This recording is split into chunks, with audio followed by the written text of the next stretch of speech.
Ever typed something into ChatGPT and got the unexpected back?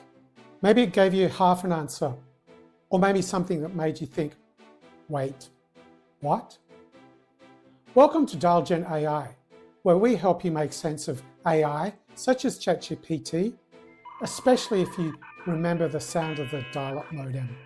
I'm Simon, and today we're going to make prompting simple by breaking down the 9 things that make a good ChatGPT prompt and why people sometimes miss the last one. For this video, we'll use planning a trip to Las Vegas as our working example. As always, with AI, including ChatGPT, make sure to double check their answers, as AI can and does make mistakes. Let's start with number 1. Give ChatGPT a role. The first mistake people make is treating ChatGPT like Google. It's not a search engine, it's more like an assistant waiting for direction. So tell it who it is. For example, you are a travel planner who finds hotels. Or, if you want to take it to the next level, you are a travel planner with 30 years of experience who is an expert at finding hotels. That one line instantly gives it focus. If you don't define the role, ChatGPT will guess, and guessing is where the weird answers start. Which leads us to step 2, state the goal clearly. Instead of saying, help me book a hotel in Vegas, say what you want to achieve. Find Las Vegas hotels with no resort fees or parking charges. That's clear, measurable, and gets you the kind of results you can actually use. And it's a good stepping stone to point 3, add context. It's where you give ChatGPT the who, what, and when. For example, tell ChatGPT, it's for 2 adults visiting for a weekend in November. Suddenly the answers feel personal, like it's planning your trip, not just spitting out random facts. You can go further by adding more personal details, such as 2 adults who love walking. Let's move to point 4 now, which is about enhancing your context by setting constraints.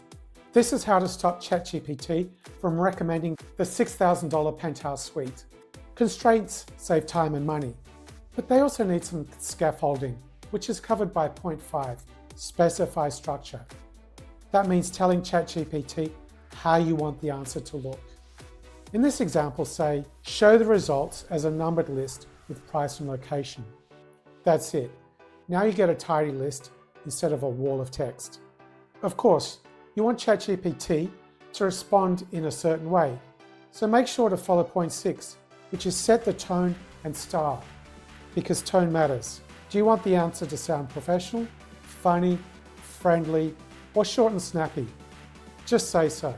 Ask ChatGPT to say, write in a friendly, concise, and helpful tone. This makes the response feel natural, like advice from a friend, not a robot with a thesaurus. You should also show ChatGPT how to respond, which leads us to point 7. Show an example. Often people underestimate this step. If you show ChatGPT what good looks like, it mimics your pattern. We can see the example here. This is an instant improvement that increases the chances of ChatGPT giving you the information you want. Now let's move on to point 8, which is make it interactive. This is the secret sauce. Let ChatGPT ask you questions back before giving you the answer. For our example, you can add, ask me which weekend I'm visiting before listing hotels. That small tweak in your prompt makes it dynamic. Suddenly, it's a conversation, not a command.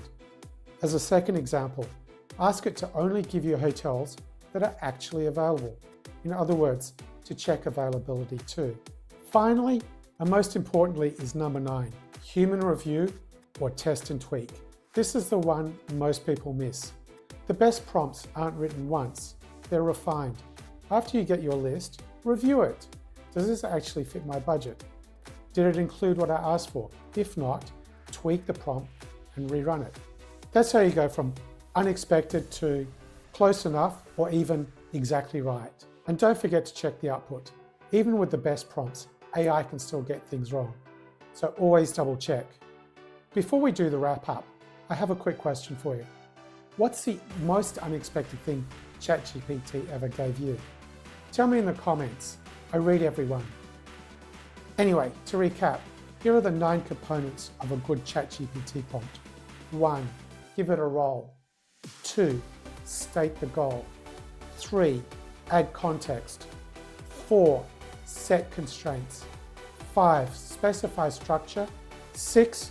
Control tone and style. 7. Show an example. 8. Make it interactive. And 9. Review and tweak. If you can describe it clearly, ChatGPT can do it clearly. The more precise you are, the less unexpected you'll get back. Did we miss any? Let us know in the comments. For more ChatGPT tips, download my free guide, 5 Ways ChatGPT Saves You Time this week. The link is in the comments. It's packed with real examples you can copy and paste today. Anyway, thanks for watching. Make sure to hit that subscribe button. We've got plenty more plain English AI tips every week. Because if you survive dial-up, you can definitely handle ChatGPT.